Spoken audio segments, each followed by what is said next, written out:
To be down here at Logan, of course with the Treasurer, the Attorney General, our local members, Linus, Mel, the Logan Mayor as well, Darren's joining us, and of course a whole lot of other people, because we've got some really important information to talk to Queenslanders about today. So first of all, can I thank everybody who's been giving a helping hand to those who are doing it tough. This has really packed a punch. These floods have had a big impact on people, and it's going to take not just weeks but months for people to recover. And of course we know that many people will need emotional support to get through it. But today I want to really encourage Queenslanders to dig deep. So today I'm pleased to announce that the state government will be starting our Queensland flood appeal with $2.1 million. Now, that money is going to go directly to $500,000 each to Australian Red Cross, Lifeline, the Salvation Army and St Vincent de Paul. Now a further $100,000 will go to GIVIT, and everyone knows the strong reputation of GIVIT, and they actually go out and search and supply washing machines or dryers or dishwashers, whatever people need they buy directly for them. But these organisations that I've mentioned have done an outstanding contribution of helping people in times of need in past natural disasters across Queensland. Now on top of that, I'm also pleased to announce that some of our business community has really stepped up, and you'll hear from some of them today, and they're actually donating as well into this appeal. So I can advise that BHP is donating $2 million towards the Queensland and New South Wales floods. Star is donating $200,000 to Queensland, thank you very much. And Suncorp is donating $200,000 as part of a $1 million donation across Queensland and New South Wales. So what we'll do over the course of today and the weeks that come, we'll be able to put all of this information up online. And what we believe the best thing for people to do is to donate to these organisations, because they have a proven track record of getting money out the door to where it's needed most. The last thing we want is money kept in a big bank account that doesn't get to the people. So please, I urge Queenslanders that, you know, we can be stronger together. We need to help each other out, and today is the day over the course of the coming days and weeks to really help our people who have been doing it tough during this time.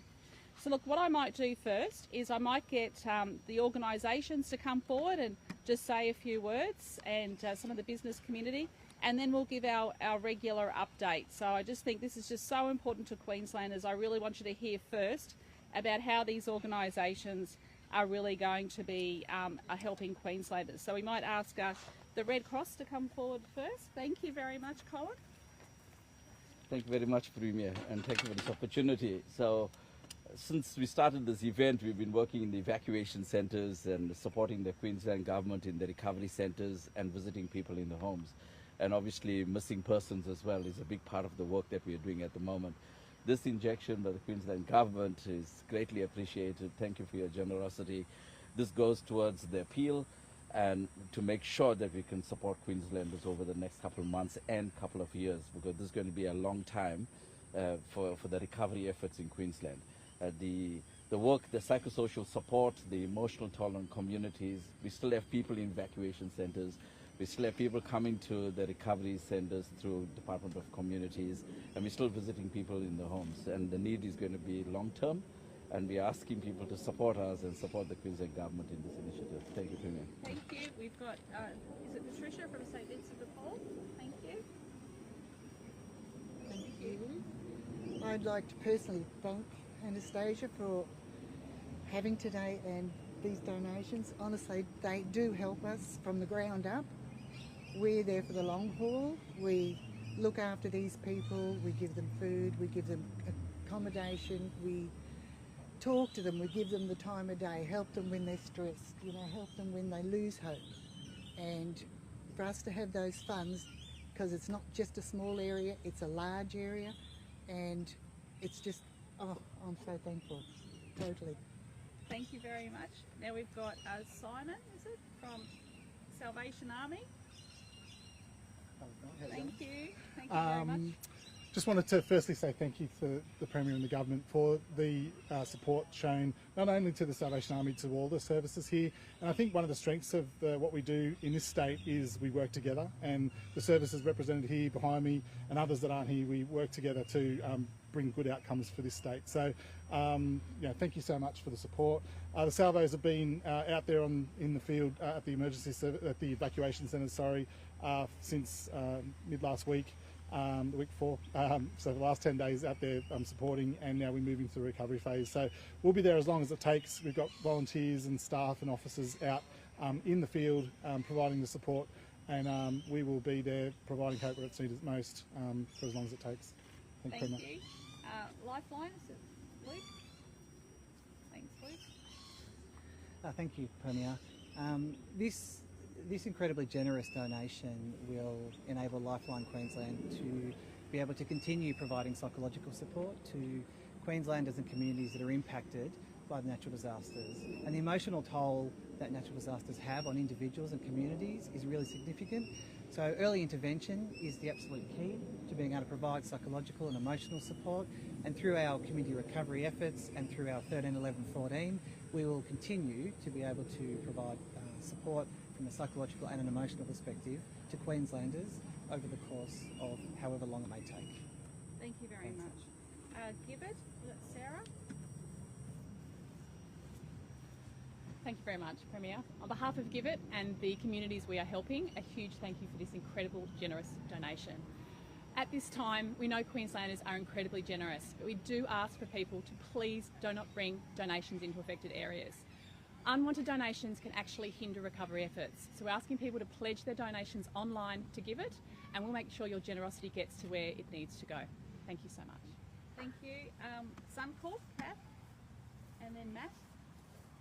Thanks, Premier. Today, Suncorp Group has pledged $1 million support package to help support customers across New South Wales and Queensland. $200,000 of that is going to the Queensland Premier Appeal. Queenslanders have been here before, and we know the coming weeks and months are going to be tough as we start to rebuild both physically and emotionally. Today we are showing we are here for Queensland all together. Suncorp is proud of the role that we play in helping communities recover after natural disasters. We know the coming weeks and months are going to be tough. Our assessment teams are on the ground and in impacted communities. We've got our customer support teams in recovery hubs across Southeast Queensland, and we're moving into New South Wales. To date, we've had more than 20,000 claims for this event, and 15,000 of those have been here in Queensland. The top 5 impacted suburbs so far here in Southeast Queensland are Rockley, Deagon, Brighton, Windsor and the Gap. Thank you. Thank you, Matt. Thanks, Matt. Thank you, Premier. Ladies and gentlemen, we've got about 4,000 staff working in the affected areas. We know that hundreds of our staff have been directly affected and thousands of our guests. So our donation today really is hopefully a kickstart to rebuild the community, and I appeal to all of the other organisations and individuals to follow us and do their bit. Thank you. Thanks, Matt. So as you can see, there's a lot of people out there. Now I know there's a lot of other businesses out there that also want to show a helping hand, so please think about what donations you can do. And I also know that there are children out there and even seniors that want to donate. Any donation, even if it's $5, every single dollar will go towards helping rebuild a family's lives. So please, Queensland, dig deep and let's help people get back on their feet.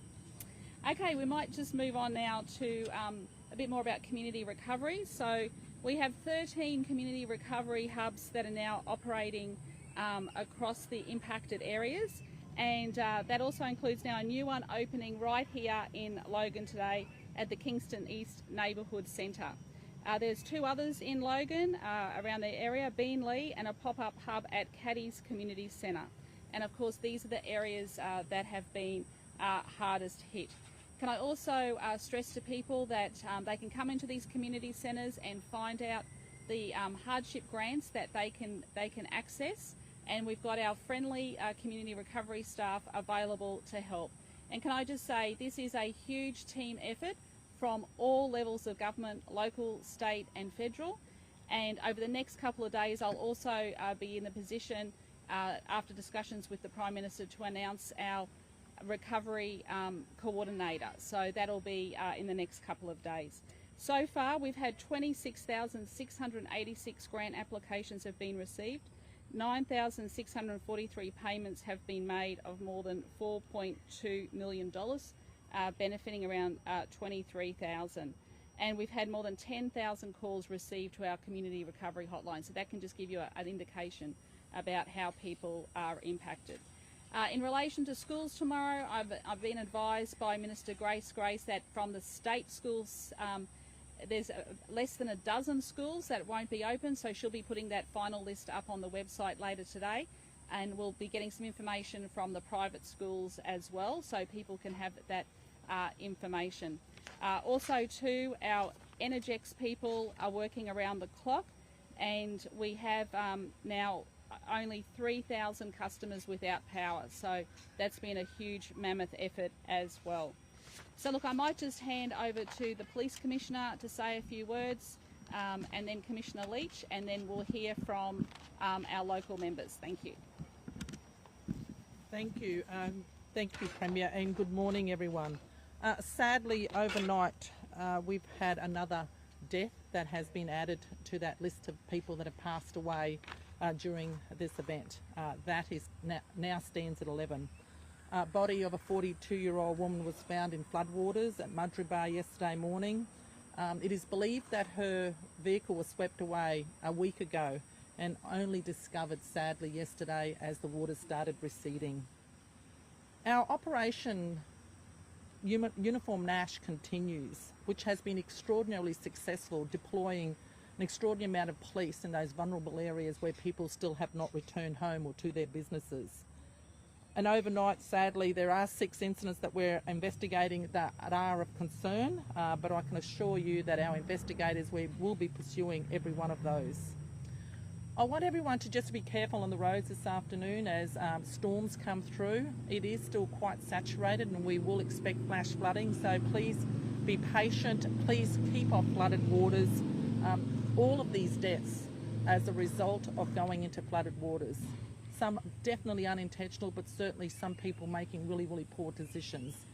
And lastly, can I thank all our services? Whilst we're talking about going from response into recovery, they actually have been with us all the way through, from response into recovery.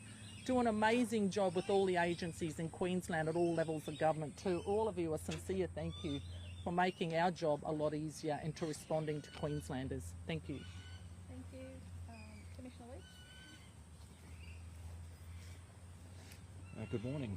Pleasingly, overnight we've had no calls relating to swiftwater rescue. We have received 60 calls to the State Emergency Service for assistance. The SES still has around 500 to 600 outstanding calls across southeast Queensland. So if I could ask that if in the last couple of days you've rung the SES but you've been able to resolve your issue and you no longer require SES, could you please ring 132 500 and cancel your task? That'll allow the SES to go on to the more urgent tasks and provide support where it's most needed. And like Commissioner Carroll, if I could ask, if you're in southeast Queensland today with the predicted weather conditions and the chance of severe thunderstorm cells forming, please subscribe to the Bureau of Meteorology website. Keep an eye on the weather in your local conditions. These thunderstorm cells can form very quickly. Our catchments are saturated and any rainfall could see a rapid rise in creeks or rivers. So please take care out there if you're moving around in southeast Queensland. Thank you. Thank you. Deputy Commissioner?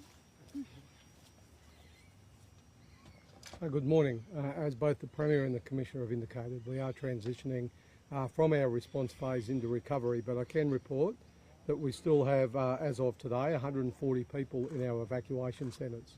It's really pleasing that both we only Brisbane, Ipswich and Toowoomba, we still have people in our centres, but now in Gympie, Bundaberg, Logan, Redlands and Gold Coast, our centres have been able to close. So, but please remember we still have 140 people in our centres.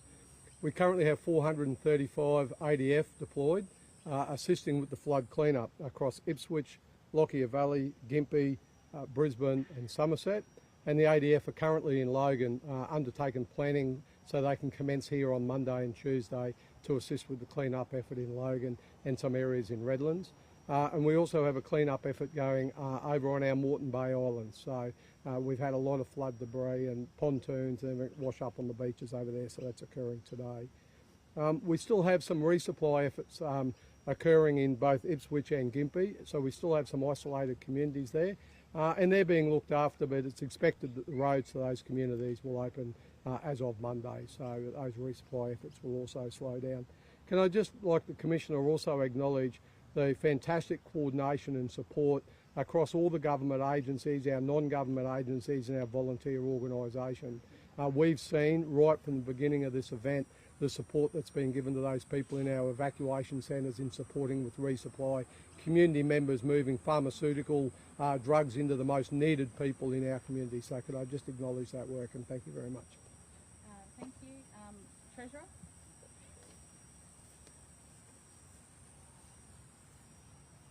Well, it's great to have the Premier down here with Team Logan as our city's gone through one of its worst weeks in history. I want to particularly acknowledge the Mayor, Councillor Darren Power, and the Deputy Mayor, Councillor John Raven. In fact, all of the councillors, Councillor Mindy Russell's here with us today as well, for their outstanding work in assisting with flood relief and recovery. They've done a terrific job leading the community.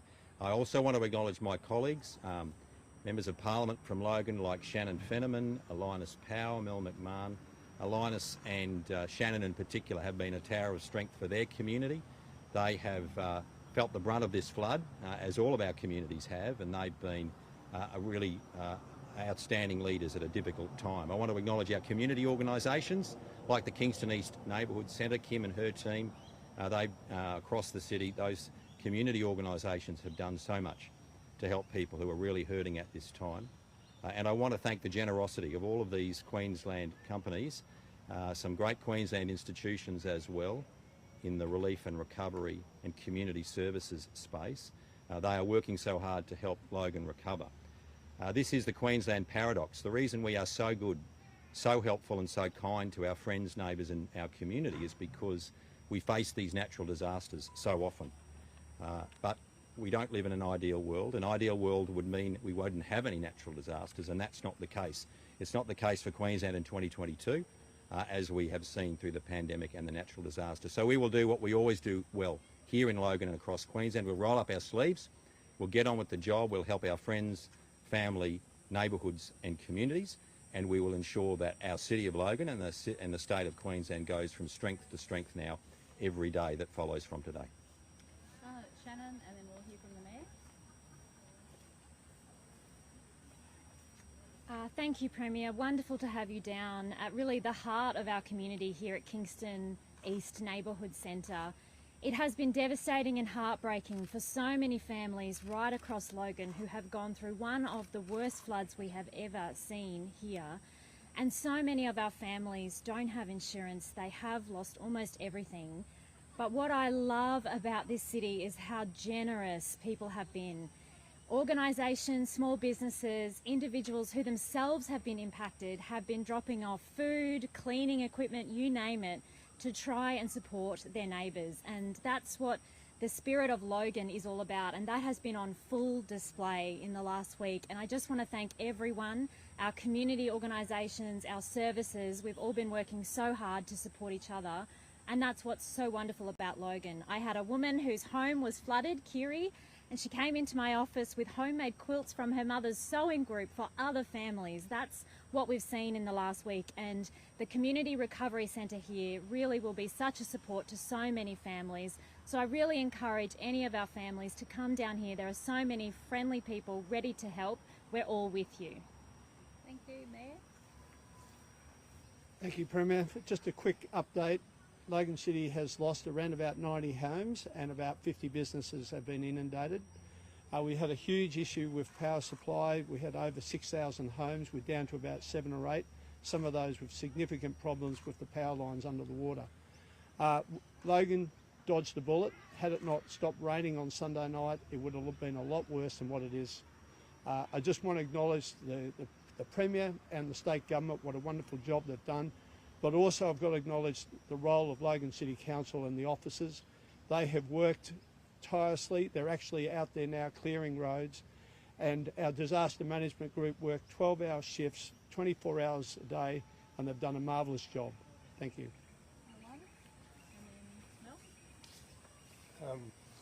Thanks, Premier. And one of the things is I admire so much about our community is the resilience they have. I know that the Premier came down to some of the houses in North Maclean, and some of those old friends have had their houses go under again.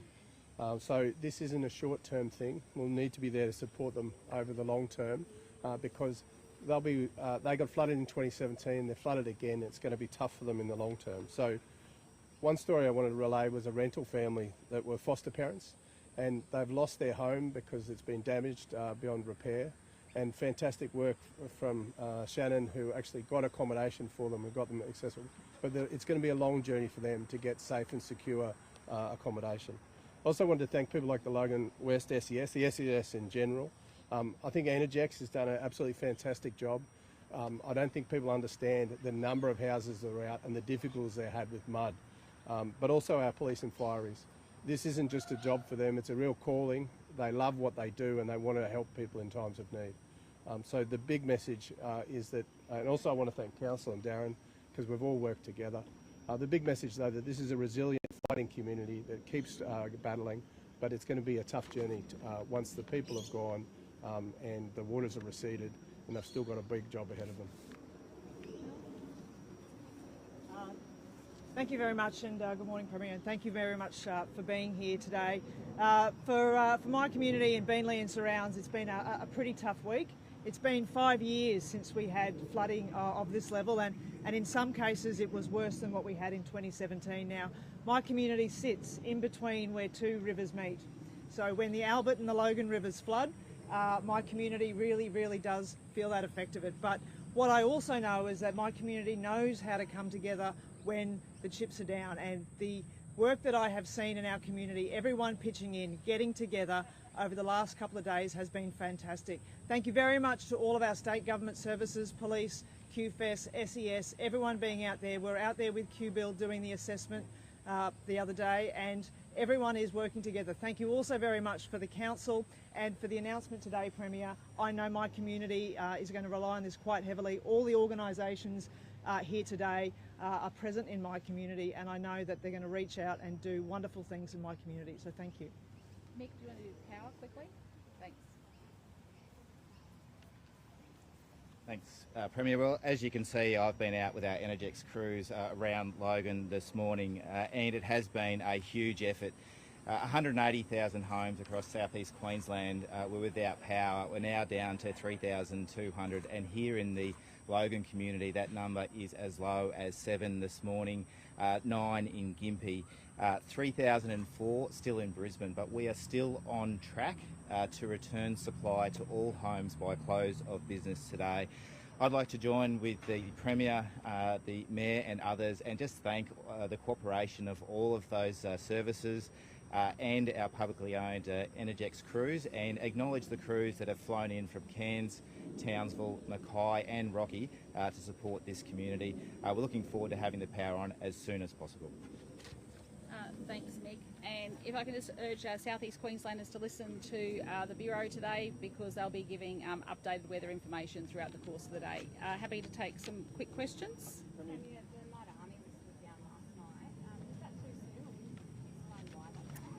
You'll probably have to ask the Mayor about any decisions about that.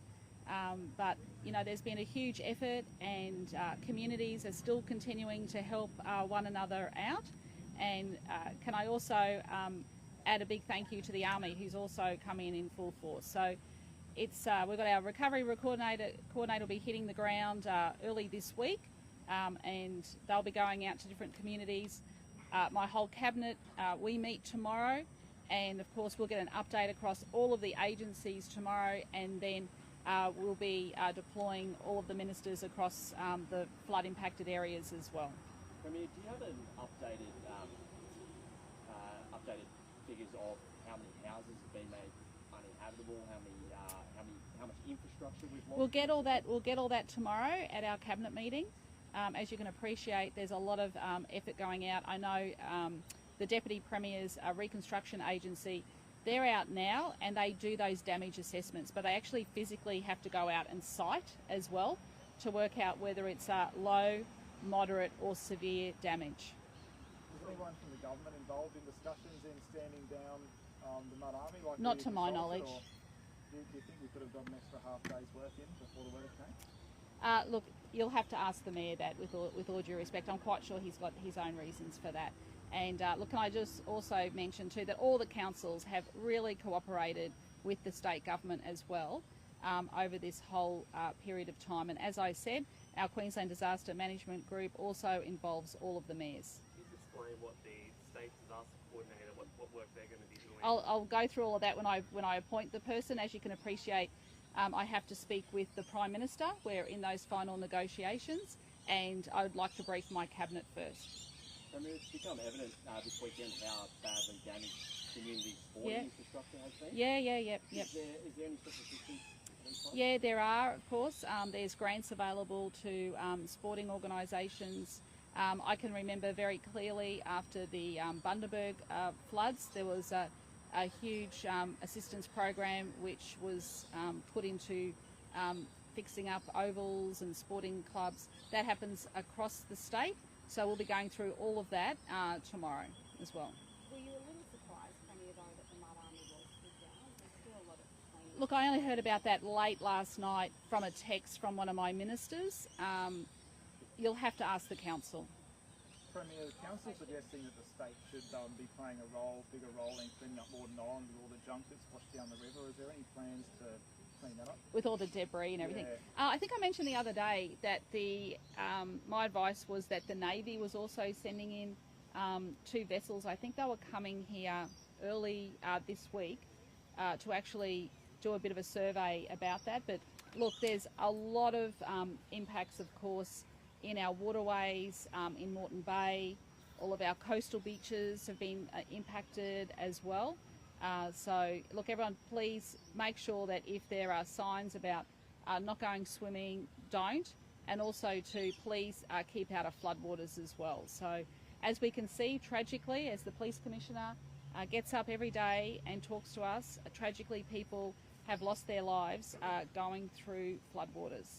You just don't know what's underneath.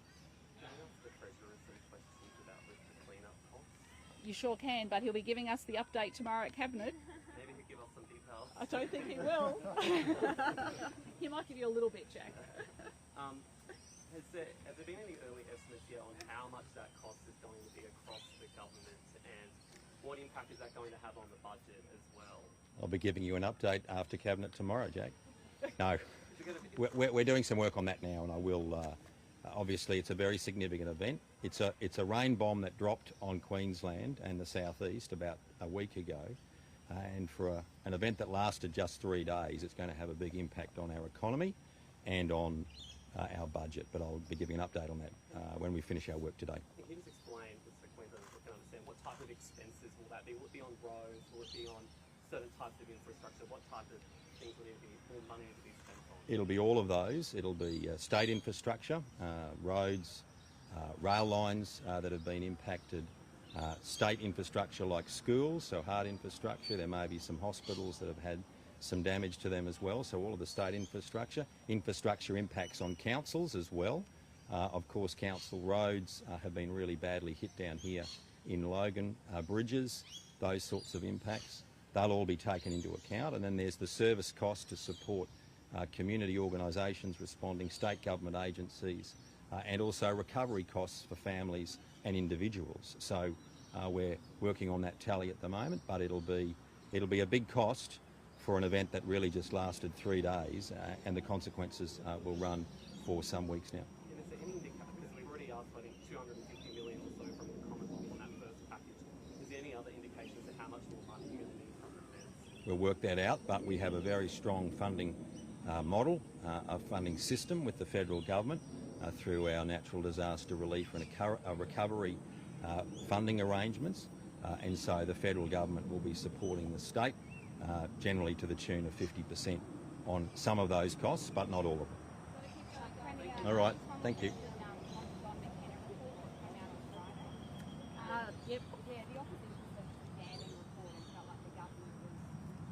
Well, I think they should read it. It was independent and the report was handled down. It's public. Are you happy with the outcomes? Well, the report is very clear. It's very comprehensive, and I urge people to have a look at it. What's your take on it, though? Are you happy with it? Do you think does it vindicate? Well, I don't have an emotional view on it. It's a report, and it's there for everyone to see, and and he makes his findings. He is independent of government. Thank you. Okay, thanks everyone.